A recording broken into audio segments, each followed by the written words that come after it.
Hello, this is Roland. Today I want to talk about prayer again. And I want to say something very perhaps startling. If you're hypnotized, you can't pray.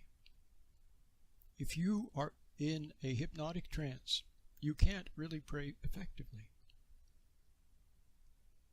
All you're doing is you're lost in the imagination, lost in emotions, lost in fixating on something, lost in study, and you are in a state, you're in a place. Your consciousness is in a place that is farther from God. Okay? And the deeper of a state you're in, we've all seen people on a stage that are being hypnotized. We've seen them go from a mild trance all the way to a very deep trance. And in the deeper trance states, why people can hear things that aren't really there, or they can see something that's not really there, or on the other hand, they cannot see what is there. I was watching a hypnotist who was giving a presentation to a large corporation. It was for fun, but he was using it to talk about suggestion. But anyway, he had a person on the stage, and he suggested to that person that he couldn't find his shoe. He couldn't find his right shoe. And even though the shoe was sitting right there, he couldn't see it. And then he put it in the guy's hand, and the guy still couldn't see it. So things like that happen in the deeper hypnotic states. So the farther you are into the deeper you are, the farther away you are from God. So if you're hypnotized, you can't pray. You can't reach God. See, you're in a space that's not amenable to God. That doesn't mean that He still won't protect you, because most people, until such a time as they begin to wake up. See, even those who are destined for salvation, who have salvation in their future, spent most of their time up until they start to make the transition and start to awake. Okay? Those people spend a lot of time in their hypnotic state, so God protects them. Okay? Because what do we do in our hypnotic states? We make a lot of mistakes. We're suggestible. People say, buy this or buy that. You watch television, and the ads. See, the proof that we're suggestible is because ads work. The big corporations spend millions of dollars for the ads, and they wouldn't spend it if it didn't work. They do work. So we're very suggestible. Much more than you realize. Okay, so you've got the idea. So what you want to do is come out of hypnosis. Now, you don't even know that you're in hypnosis.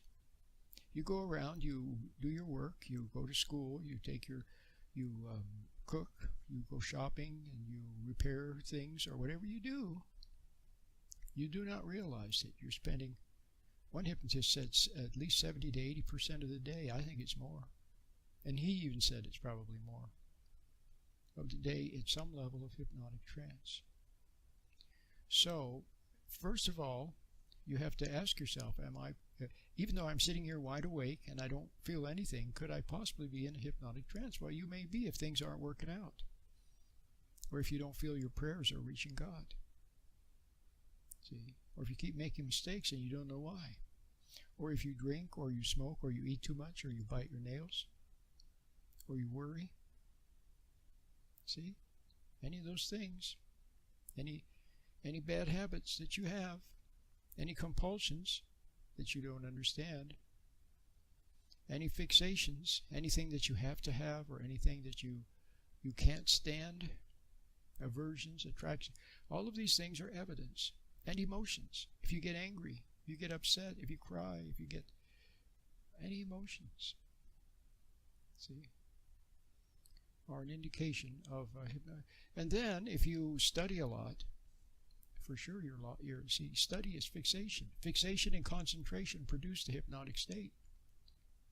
Or if you practice some kind of a meditation which involves visualization, relaxation, or visualization, imagination, repetition, chanting, mandala, some symbol to focus on. See? Rituals put people into a trance, post-hypnotic trance. They do their rituals and they sink into their trance. Now here's the thing, why is it comforting to be in the trance? Because you're farther away from reality. And most people are a little bit guilty or very guilty. For what? For having resented their brother, having resented their mom, resented their spouse, for being irritated at people, for judging people, for being angry at people, for having a grudge, see, against someone. All of those things. Not to mention kind of a free-floating guilt or anxiety for the mere fact that you're not living your own life, that you are apart from God, and for being prideful, okay, or wanting to be prideful, see, or for looking to other people for answers instead of looking to God, for being impatient with God and not waiting for Him to make things happen in His own good time. You become impatient, roll up your sleeves and try to make things happen. See? So these are all evidences of being in some level of trance state. So the first thing you need to do is to wake up from the trance. So how do you do that? Well, if you don't want to wake up, then you won't be able to. But if you do want to wake up and you don't know how, see, it calls for what? An attitude of sincerity and a love of truth. See, some people love the truth and some don't.